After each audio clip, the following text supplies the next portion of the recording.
Hey everyone, welcome to Ben's Experience. In this video, I will show you how to add SSL in Hostinger. Once you're inside your Hostinger account, click on Website from the top.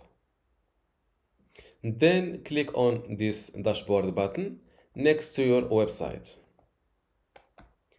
From this left side menu, click on Security first, then select SSL. From this drop-down list, select the website you want to install an SSL certificate on, then hit this Install SSL button. As you can see, my SSL certificate is being installed and it will be automatically forced on my domain. You can close this little window. Even though they say this process can take up to an hour, most of the time it only takes mostly 10 minutes.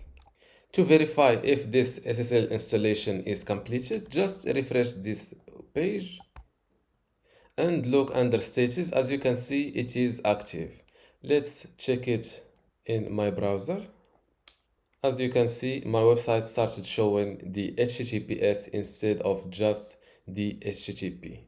Before you go, I have something special for you. I have two free online video courses for you. The first one is about Hostinger hosting and WordPress managing, and the second one shows you how to use Hostinger website builder to make basic websites or online shops. You can get them both for free just by clicking the link in the description. If you like this video, give it a thumbs up and subscribe. If you have any question, leave a comment below.